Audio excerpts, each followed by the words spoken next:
अस्सलामुअलैकुम। आलमी मरकज़ी खानका तारिक जहांगीरी से मैं मियां हुज़ूर का साहबज़ादा और ख़लीफ़ा हकीम शारिक अहमद तारिकी जहांगीरी आज एक बार फिर आपकी खिदमत में हाजिर हूँ रमज़ान की स्पेशल ट्रांसमिशन राहत रमज़ान में। आज हम अपने ट्रांसमिशन का आगाज़ जिस बुज़ुर्ग हस्ती से करेंगे, आपका नाम हज़रत कुतुबुद्दीन बख्तियार काकी रहमतुल्लाह अलैह है। आप सन 569 हिजरी अफ़गानिस्तान में पैदा हुए। आप हज़रत ख्वाजा गरीब नवाज़ मुइनुद्दीन चिश्ती रहमतुल्लाह अलैह के खलीफा थे। आपके खलीफा हज़रत बाबा फ़रीद गंज शकर रहमतुल्लाह अलैह हैं और आप सिलसिला चिश्त के एक अजीम बुज़ुर्ग हैं। आपकी अज़मत का ये मामला है कि आपके जो अलक़ाबात हैं, आपको जिन अलक़ाबात से पुकारा जाता है, आपकी अज़मत का उन अलक़ाबात से अंदाज़ा लगाया जा सकता है। आपको महबूब हक भी कहा जाता है, कुतुबुल इक़्ताब भी कहा जाता है, रईसुस सालिकीन भी कहा जाता है और सिराजुल औलिया भी कहा जाता है। आपका मशहूर कौल, आप फरमाते हैं कि हर इंसान को अदल व इंसाफ करना चाहिए, क्योंकि अदल व इंसाफ मोमिन की शान है और बेशक अल्लाह भी अदल व इंसाफ को पसंद करता है। आपका एक और मशहूर कौल जो कि आप फरमाते हैं कि हर इंसान को अपनी मौत को याद रखना चाहिए। जो शख्स अपनी मौत को याद नहीं रखता, वो शख्स ज़िंदगी में कभी कामयाब नहीं होता। आपका एक मशहूर वाक़या है कि अल्लाह रब्बुल इज़्ज़त ने आपको निहायत ही कवी हाफ़ज़ा दिया और आपका एक वाक़या मिलता है कि छोटी सी उम्र में जब आपको कुरान मजीद फ़ुरक़ान मजीद की इब्तिदाई तालीम के लिए कारी साहब के पास भेजा गया, तो जब कारी साहब ने आपको अलिफ बा ता की तालीमात देना शुरू की, तो उसी वक्त आपने अपने कारी साहब को कुरान मजीद फ़ुरक़ान हमीद के 15 सिपारे जो कि आपको हिफ्ज़ थे, आपने उनको सुना दिए।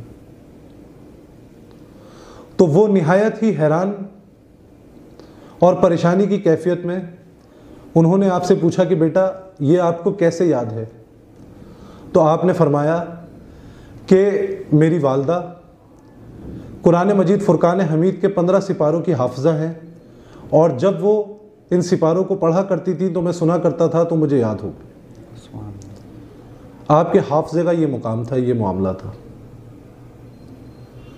आपका एक मशहूर फरमान है कि कभी भी फ़ानी चीज़ के पीछे नहीं जाना चाहिए, कभी फ़ानी चीज़ से मोहब्बत नहीं करनी चाहिए। मोहब्बत उसी से करो जो लाफ़ानी है, जो कि बेशक रब्बे ज़ुल जलाल की ज़ात है। आपकी रब्बे ज़ुल जलाल की ज़ात से मोहब्बत का ये आलम था कि हज़रत सुल्तानुल मशाइख फरमाते हैं कि आप अपनी इबादत और रियाज़त और अपने मशगूलात में इतने मसरूफ़ रहते थे कि आप ना ही आराम करते थे, ना ही नींद लेते थे, ना ही सोते थे। शुरू दौर में जब कभी आपको नींद का गलबा होता, तो आप नींद से जब बेदार होते तो आप फरमाते कि जब मैं सोता हूँ तो मुझे इंतहाई ज़हमत और परेशानी का सामना करना पड़ता है। और फिर एक दौर ऐसा भी आया कि किसी इंसान ने भी आपको कभी भी ना ही आराम करते हुए देखा और ना ही सोते हुए देखा। हज़रत सुल्तानुल मशाइख फरमाते हैं कि आपके सबसे छोटे साहबजादे की जब वफ़ात हुई तो आप हज़रत कुतुबुद्दीन बख्तियार काकी रहमतुल्लाह अलैह, आप अपने बेटे की तदफीन करके जब घर वापस लौटे तो आपकी जोजा की गिरियां करने की आवाज़ आप तक आई, तो आप भी निहायत ही अफसरदा हो गए और निहायत ही गम की कैफियत में चले गए। तो उस वक्त आपकी मजलिस में हज़रत बदरुद्दीन गज़नवी मौजूद थे। उन्होंने आपसे सवाल किया और आपसे आपकी गम और आपकी तकलीफ़ देखकर आपसे सवाल किया और आपसे उसकी वजह जानने की कोशिश की।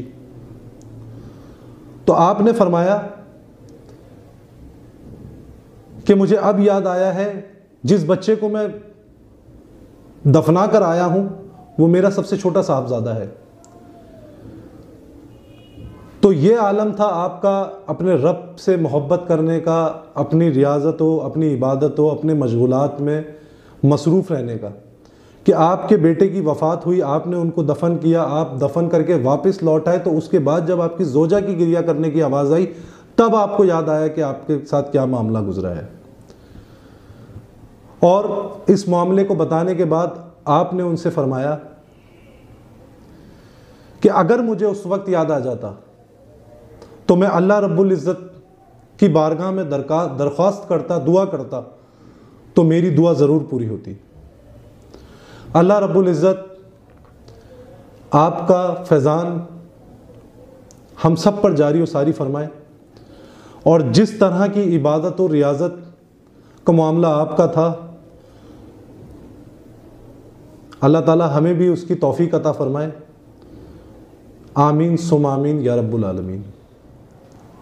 अच्छा शारिक भाई, हमारे पास एक भाई ने सवाल किया है, वो कहते हैं कि दस्ते गैब का कोई अमल तालीम फरमाएं। देखें, दस्ते गैब, वैसे तो अगर दस्ते गैब का मामला देखा जाए तो इतना आसान नहीं है। इसका कोई भी अमल अगर कराया जाए, और ये बहुत मुश्किल अमाल हैं और बहुत मुश्किल तरीक़ेकार हैं। मैं एक आसान सा अमल आपको बता देता हूँ दस्ते गैब के हवाले से। जो शख्स ये करता है, अल्लाह रब्बुल इज़्ज़त उसके रोज़ी में, रोज़गार में कुशादगी पैदा कर देता है और बरकतें अता कर देता है। अमल ये है, छोटा सा अमल है। अगर कोई मर्द हजरात अमल करना चाहते हैं तो कर सकते हैं। ख़वातीन का भी अमल मैं अलग से आपको बता देता हूँ, और मर्द हजरात का भी आपको अलग से बता देता हूँ। सही। जो मर्द हजरात दस्ते गैब का अमल करना चाहते हैं वो या बासितो रोज़ाना 3125 मरतबा 40 दिन तक पढ़ें। सही। इसकी असल तादाद तो जो है ना जी। वो है 7200 मरतबा रोज़ाना पढ़ना है 40 दिन तक।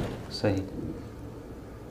या बासितो 7200 मरतबा 40 दिन तक पढ़ें। ठीक। और 40 दिन तक तर्के जलाली, तर्के जमाली, तर्के बिल लज्जात से परहेज करें। सही। और कोशिश करें कि एक नशिस्त में पढ़ें। ठीक। ये इसका असल तरीका है। नहीं, अगर 7200 मरतबा नहीं पढ़ सकते तो 3125 मरतबा कम से कम पढ़ें, 40 दिन में 1.25 लाख पढ़ें या बासितो। और नियत यही रखें कि रोज़ी रोज़गार में कुशादगी पैदा हो, ज़्यादती पैदा हो, बरकत अता हो, तो इंशाअल्लाह कुशादगी पैदा होगी। 40 दिन का कोई अमल हमसे अक्सर सवाल करती हैं कि ख़वातीन मुकम्मल नहीं कर सकती जी। तो ख़वातीन के लिए ये दस्ते गैब का एक अमल और है। ये अमल कैद नहीं है, अगर कोई मर्द हजरात करना चाहे तो वो भी कर सकते हैं। सही। वक्त की किल्लत की वजह से अगर कोई ये अमल नहीं कर सकता तो वो सूरह बनी इसराइल की आयत नंबर 111 रोज़ाना 72 मरतबा इशा की नमाज के बाद पढ़ ले। सही। सूरह बनी इसराइल की आयत नंबर 111 जी। रोज़ाना इशा की नमाज के बाद पढ़ ले। सही। इसमें दिन की कोई कैद नहीं है। और ये पढ़ने के बाद, यानी कि इशा की नमाज पढ़ें जी। इशा की नमाज पढ़ने के बाद सलाम फेरने के बाद आप 72 मरतबा सूरह बनी इसराइल की आयत नंबर 111 पढ़ें। उसके बाद रब्बे जुल जलाल की बारगाह में दुआ करें और अपने रोज़ी रोज़गार की कुशादगी के लिए अल्लाह की बारगाह में दरख्वास्त करें। सही। तो इंशाअल्लाह रोज़ी रोज़गार में बरकत पैदा होगी। ठीक। ये जो आपने अमल खातून के लिए फरमाया, जो ख़वातीन ये करेंगी तो अपने मामूल में रखेंगी, और जो आपने 40 दिन का बाकायदा पूरा अमल तालीम फरमाया है, तो 40 दिन मुकम्मल होने के बाद इसकी मुदामत भी की जाएगी? बिल्कुल, इसकी मुदामत की जाएगी। 313 मरतबा रोज़ाना या बासी तो पढ़ा जाएगा। सही। आपने इस अमल में जो है तरके बिल्लज़ात का भी तालीम फरमाया है, तो तरके बिल्लज़ात के बारे में आप थोड़ा बता भी दें ताकि लोग आसानी हो। देखें, तरके बिल्लज़ात वो परहेज़ होता है जिसमें लज्जत की हर चीज़ तर्क करनी पड़ती है। सही। यानी जिस चीज़ में उस इंसान को, उस आलिम को लज्जत हो ना, जी, लज्जत आती हो, लज्जत होती हो, उसको तर्क करना होता है 40 दिन तक। ये है तरके बिल्लज़ात। सही, ठीक। इसी तरह हमारे पास एक और भाई ने सवाल किया है, वो कहते हैं कि आप चहल काफ का अमल तालीम फरमाएँ और उसका तरीक़ा तादाद। देखें, चहल काफ की मुख्तलिफ तादाद हैं, और चहल काफ को जो है वो हमने बहुत आसान समझ लिया है जी, और चहल काफ के मामलात को हमने जो है वो एक आम अमल के, हम कोई छोटा सा अमल कर रहे हैं। हर इंसान, बहुत सारे सवालात हमारे पास भी मैसेजेस आते हैं कि चहल काफ की इजाज़त दे दें, चहल काफ की इजाज़त दे दें। चहल काफ अगर कोई पढ़ना चाहता है तो 21 दिन में 325 मरतबा पढ़ सकता है। सही, ठीक है। इसके अलावा चहल काफ की और भी मुख्तलिफ तादादें हैं, जैसे 40 दिन तक रोज़ाना 500 मरतबा पढ़ ली जाए तो एक ज़कात अदा हो जाती है। सही। 40 दिन में रोज़ाना 1100 मरतबा पढ़ी जाए तो एक ज़कात अदा हो जाती है। या 40 दिन में 1.25 लाख पढ़ ली जाए, 3125 मरतबा रोज़ पढ़ ली जाए जी, तो उसकी ज़कात अदा हो जाती है। लेकिन 3125 मरतबा जो चहल काफ पढ़ता है, उसका चहल काफ फिर अमल ऐसे काम करता है कि जैसे तलवार काम करती है। सुभान अल्लाह। और 3125 जो शख्स पढ़ना चाहता है उसको इजाज़त है, आम इस प्रोग्राम में नहीं है जी, उसको बाकायदा तौर पे राब्ता करे और बाकायदा इजाज़त ले। जो 3125 मरतबा चहल काफ पढ़ना चाहता है, उसके कुछ कवायद होंगे, कुछ कवानीन होंगे, कुछ तरीक़ेकार आपको बताया जाएगा जी, उसके बाद इजाज़त दी जाएगी। सही। लेकिन जो 21 दिन में 325 मरतबा पढ़ना चाहते हैं उनको इजाज़त है, वो पढ़े। ख़वातीन भी पढ़ सकती हैं और मर्द हज़रात भी पढ़ सकते हैं। सही। और 40 दिन में जो 500 मरतबा रोज़ाना पढ़ना चाहे उनको भी इजाज़त है। 40 दिन में जो 1100 मरतबा पढ़ना चाहता है उनको भी इजाज़त है। सही। ये जो आपने 21 दिन का फरमाया, ये 21 दिन रोज़ाना 325 मरतबा पढ़ी जाएगी? रोज़ाना जो मैंने आपको तादादें बताई है ना, ये रोज़ाना की ही तादाद बताई है। सही। यानी कि जो 21 दिन तक करना चाहते हैं वो 21 दिन तक रोज़ाना 325 मरतबा पढ़ेंगे। जी, यानी कि आज 325 पढ़ी, फिर कल 325, फिर परसों 325, ऐसे करके 21 दिन मुकम्मल करेंगे। सही। जो 500 मरतबा पढ़ने चाहेंगे वो भी इसी तरतीब से पढ़ेंगे। 40 दिन तक 500 मरतबा एक दिन, फिर दूसरे दिन 500, फिर तीसरे दिन 500, 1100 भी इसी तरीके से होगी और 3125 भी इसी तरीके से होगी। जो तादाद पहले दिन हम पढ़ेंगे शुरू से आखिर दिन तक, वही तादाद हम वही तादाद होगी। तादाद भी वही होगी, जगह भी वही होगी, तस्बीह भी वही होगी, मुसल्ला भी वही होगा। सही। हाँ। हमारे पास एक भाई ने सवाल किया है और वो ये कहते हैं कि जादू के ज़रिए अगर किसी की दिमागी हालत को पलट दिया गया हो तो इसका इलाज किस तरह मुमकिन है और उसकी क्या निशानी होंगी? देखिए, अगर जादू के ज़रिए किसी के दिमाग को पलटा जाए ना जी, तो उसकी जो अलामतें हैं वो ये हैं कि इंसान अपने बस में नहीं रहता। सही। इंसान निहायत ही गम व गुस्से का शिकार होता है, लड़ता है, चीखता है, चिल्लाता है और ऐसी हरकतें करता है जैसे कोई पागल हो गया होता है। जैसे कोई पागल होता है इस तरीके की हरकत करता है। लोगों को मारेगा, गुस्सा करेगा, उन रिश्तों से नफरत करेगा जो रिश्ते बने ही मोहब्बत के लिए हैं। सही। उन रिश्तों से नफरत का इजहार करेगा और इतने तेज में आएगा कि वो किसी की जान भी ले सकता है। और ऐसे मरीज का ये आलम होता है कि आहिस्ता आहिस्ता करके इनके मर्ज में शिद्दत पैदा होती है। पहले वो बेचैन हो जाता है, नींद नहीं आती, सुकून नहीं मिलता। उसके बाद आहिस्ता आहिस्ता उसके मर्ज में शिद्दत पैदा होती है। फिर वो गम और गुस्से का शिकार होता है, लड़ता है, चीखता है, चिल्लाता है और ऐसे ऐसे अमल कर जाता है कि कोई इंसान जो उसको जानता हो, उसको समझता हो, वो उसकी अकल ही दंग रह जाती है उस शख्स को देख के सही। कि ये क्या कर रहा है। तो ये अलामत होती है कि इस शख्स का जो है वो दिमाग पलट दिया गया है। सही। और इसका बाकायदा इलाज होता है और बाकायदा किसी मुअल्लिज से इलाज करवाया जाए। लेकिन इसका फिर भी मैं आपको इसके लिए एक आसानी के लिए एक अमल बता देता हूँ कि सूरत तगाबुन रोज़ाना 18 मरतबा पढ़कर पानी पे दम करके इस शख्स के ऊपर दम करके इसको वो पानी पिलाया जाए। सही। और जो 18 मरतबा नहीं पढ़ सकते वो कम से कम 19 मरतबा पढ़ें। तो इस मर्ज कम से कम 9 मरतबा पढ़ें। जो 18 मरतबा नहीं पढ़ सकते वो कम से कम 9 मरतबा पढ़ें। सही। तो ये होगी कि इस मर्ज की शिद्दत में कमी आ जाएगी। ठीक। और यानी इतनी कमी आ जाएगी कि किसी को जानी नुकसान नहीं पहुंचाएगा, लेकिन उसका अपना मर्ज जो है ना वो अपनी जगह बरकरार रहेगा। सही। वो बाकायदा फिर किसी मुअल्लिज से राब्ता करके उसका बाकायदा तौर पे इलाज करवाया जाए। सही।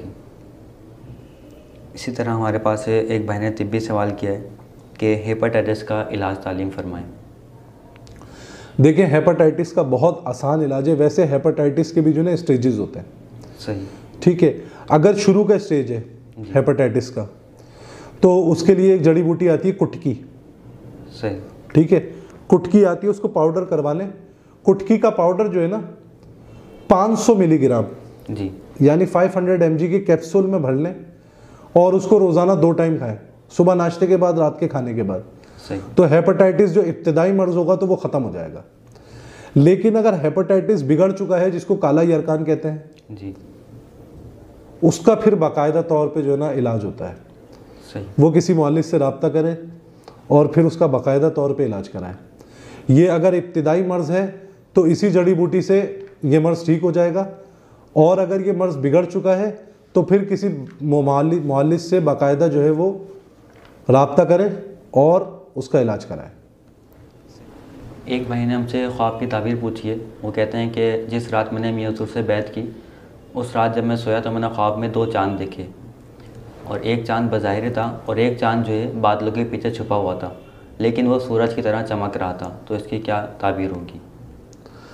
देखें, ख्वाब अच्छा है और इसकी ताबीर जो है वो ये बनती है कि मियां हुजूर से रूहानी फैज़ भी होगा और रूहानियत की दुनिया में ये शख्स जो है ये तरक्की भी करेगा। सही। लेकिन शर्त यह है कि अगर खुलूस के साथ चले तो सही। तो रूहानी तरक्की भी होगी इसको और मियां हुजूर का ख़ास फैज़ भी पाएगा। सही। अच्छा, हमारे पास कुछ सवालात हैं। एक भाई का सवाल है और वो ये कहते हैं कि मुझे 7 साल से रुज्जत है और जादू का भी मसला है। देखें, रुज्जत का तो मैं आसान सा तरीका बता देता हूँ कि जिस शख्स को भी कैसी भी रुज्जत हो, कितनी भी शदीद रुज्जत हो, बस सिर्फ ये शर्त हो कि वो होश में हो, सही, अपने हवास में हो जी, तो रुज्जत ख़त्म करने का इससे बेहतरीन अमल कोई नहीं है कि 40 दिन तक रोज़ाना 40 मरतबा दुरूद इब्राहीम पढ़े बस। सुभान अल्लाह। तो कितनी ही शदीद रुज्जत हो, कैसी भी रुज्जत हो, वो रुज्जत ख़त्म हो जाती है, दूर हो जाती है। सही। और जादू का जो मामला है ये इसके हवाले से बाकायदा राब्ता करके और अपना प्रॉपर तरीके से इलाज कराएं। सही। हाँ। एक और भाई हैं, वो ये कहते हैं कि क्या मियां हुजूर जो बैत करवाते हैं वीडियो में, ऑनलाइन जो अल्फाज दोहराते हैं, क्या इससे बैत हो जाती है? बिल्कुल बैत हो जाती है। बैत जो है वो आपकी नियत है। जी। मियां हुजूर ने जो अल्फाज अदा किए, जो उन्होंने फरमाए, आपने उनको दोहरा लिया और आपने नियत कर ली कि मैं मुरीद हूँ, तो फिर आप मुरीद। सही। एक भाई का सवाल है, अगर हम किसी परेशानी या मुसीबत में सदक़े की नियत से गोश्त को वीराने कब्रिस्तान में रख दें और वहाँ से चील का हुए उसे खा लें, तो क्या सदका हो जाता है? बिल्कुल हो जाता है सदका, बशर्त ये हो कि सदक़े का जो माल हो, सदक़े की जो चीज़ हो, वो ज़ाया ना हो, सही, किसी के भी काम आ जाए। अगर खाने की कोई चीज़ है तो वो किसी के पेट में पड़ जाए, सही। तो सदका हो जाता है, और ये सदका हो जाता है, बिल्कुल हो जाता है सदका इस तरीके से। ठीक। एक और भाई हैं, कहते हैं कि रात में नींद नहीं आती, गोली खा लें तब भी नींद नहीं आती, कोई अमल तजवीज़ फरमाएं। देखिए, इसके लिए बहुत सारे अमल हैं, मैं चंद एक अमल बता देता हूँ कि अगर इस शख्स को नींद नहीं आती तो रात को सोते वक्त ये सुभान अल्लाहि व बिहम्दिही खुल्ला पढ़े। सही। इसके अलावा लाहौल पढ़े, खुल्ला पढ़े। इसके अलावा बिस्मिल्लाह शरीफ पढ़े तो वो भी खुली पढ़े। सही। यानी कि तस्बीह या काउंटर हाथ में ना हो, बस बिस्तर पे बावजू होके बैठ जाए और खुल्ला पढ़ना शुरू कर दे। सही। या लेट कर खुल्ला पढ़ ले, तो इंशाल्लाह गुनूदगी पैदा हो जाएगी और नींद आ जाएगी। सही। आपकी तरफ से इजाज़त थी? बिल्कुल इजाज़त है। ठीक। एक भाई हैं, अपनी बहन का मसला बयान करते हैं कि उनके साथ जो है जादू वगैरह के मामलात थे, वो हामला होती थी लेकिन हमल गिर जाता था। वो कहते हैं कि साहब सारिक अहमद तारिकी साहब का बताया हुआ अमल आयतुल कुर्सी का, जो कि 70 मरतबा तकरार के साथ वाला है, वो ये रोज़ाना उनको दम करके देते थे। तो अल्हम्दुलिल्लाह अब हमल का 8वां महीना है, वो हमल से हैं। लेकिन अब ये मसला है कि उनको डरौने ख्वाब वगैरह बहुत आते हैं, तो इससे निजात के लिए कोई अमल तालीम फरमाएं आप। देखिए, इससे निजात के लिए अब उन ख़ातून को चाहिए कि वो ख़ुद इस अमल को पढ़ें। सही। 7 मरतबा आयतुल कुर्सी और 70 मरतबा वला यहूदुहु हिफ्ज़ुहुमा। जी। जब वो 70 मरतबा पढ़ना शुरू करें ना, तो अपने पेट पे हाथ रख ले। सही। वो खातून अपने पेट पे हाथ रख लें और अपनी हमल की हिफाजत की नियत करें जी। और 70 मरतबा वला यहूदु हिफ्ज़ुहुमा वला यहूदु हिफ्ज़ुहुमा वला यहूदु हिफ्ज़ुहुमा की तकरार करें, और साथ में पानी का गिलास भी रख लें। जी। जब 7 की तादाद मुकम्मल हो जाए तो पानी पे दम करके वही पानी पी लें, और जब वो पानी पी चुके हैं तो उसके बाद या हफीज़ो सही 300 मरतबा पढ़ लें, या हफीज़ो 300 बार पढ़ लें आयतुल कुर्सी के अमल के बाद। आयतुल कुर्सी के अमल के बाद जब वो पानी पे दम करें, यानी कि आयतुल कुर्सी का जब अमल शुरू करें जी। तो जब जब वाला यहूदु हिफ्ज़ुहुमा की तकरार करें तब तब पेट पे हाथ रख लें। सही। जब 7 मरतबा की तादाद मुकम्मल हो जाए तो पानी पे दम कर लें। जी। पानी पे दम करके वो पानी पी लें। अब जब पानी पी लें तो फिर या हफीज़ो जी 300 मरतबा पढ़कर अपने पेट के ऊपर इशारे से दम करके, और फिर वो आराम करें, सो जाएं। रात में सोने से पहले ही अमल करें। सही। इसी तरह एक भाई कहते हैं कि मुझे वसवसे बहुत आते हैं, ज़िंदगी बहुत अजीब सी हो गई है, हर वक्त उलझन रहती है और इबादत वगैरह करने का भी दिल नहीं करता, हर वक्त बेचैनी रहती है और सर में भी बहुत दर्द रहता है, इसके लिए कोई हल बताएं। देखिए, इसका सबसे आसान और सबसे अच्छा हल जो है ना, वो ये है कि अगर कहीं पे बैत नहीं है जी तो कहीं पे बैत हो जाए। सही। या अगर किसी ऐसी अमल को पढ़ रहे हैं जिसकी इजाज़त किसी से नहीं है तो उसकी इजाज़त ले लें। सही। ठीक है। दूसरी बात। तीसरी बात ये कि जो अमल कर रहे हैं उसमें ये देखें कि लुकनत का तो शिकार नहीं है जी। अल्फाजों की अदायगी सही ले रहे हैं, सही कर रहे हैं, ये करें। इसके अलावा अगर कहीं पे बैत हैं तो फिर अपने शिजरे में पाबंदी करें। सही। यानी कि अपना जो शिजरा है, इनका जो शिजरा होगा, इनके सिलसिले का जहाँ भी बैत होगी, अगर हमारे सिलसिले से बैत है, मियाँ हुजूर से बैत है, तो शिजरा रोज़ाना पढ़े, मामूल बनाए अपने शिजरे को पढ़ना। सही। ये करें। और इसके साथ साथ ये करें कि ज़िक्र खफ़ी शुरू करें। सही। ज़िक्र खफ़ी जो है वो ये है कि 2 मरतबा तस्बीह पढ़ें ला इलाहा इल्लल्लाह, जी। 4 मरतबा तस्बीह पढ़ें इल्लल्लाह, और 6 मरतबा तस्बीह पढ़ें अल्लाह। यानी 2 तस्बीह ला इलाहा इल्लल्लाह की, 4 तस्बीह इल्लल्लाह की, और 6 तस्बीह अल्लाह की। सही। 2 तस्बीह ला इलाहा इल्लल्लाह की जी। 4 इल्लल्लाह की और 6 अल्लाह की। सही। इस तरतीब से पढ़ें। और ये जो अपनी जो कैफियत बता रहे, मामलात बता रहे, तो इससे ये जाहिर होता है, इनकी ज़ाहिरी कैफियत ये है कि ये रुज्जत का शिकार है। सही। तो उसके लिए इनको चाहिए कि 40 मरतबा 40 दिन तक रोज़ाना दुरूद इब्राहिम भी पढ़ें। सही। तो इंशाअल्लाह इनसे इनको रुज्जत से भी निजात हो जाएगी। आपने जो ज़िक्र खफ़ी का इनके लिए बताया, तो आपकी तरफ से इजाज़त है इनको? जी बिल्कुल इजाज़त है। और भी कोई शख्स अगर पढ़ना चाहता है जो हमारे सिलसिले में मियाँ हुजूर से बैत है और ज़िक्र खफ़ी करना चाहता है, तो उसको भी इजाज़त है, वो भी ज़िक्र खफ़ी कर सकता है, इसी तरतीब से करे रोज़ाना। सही।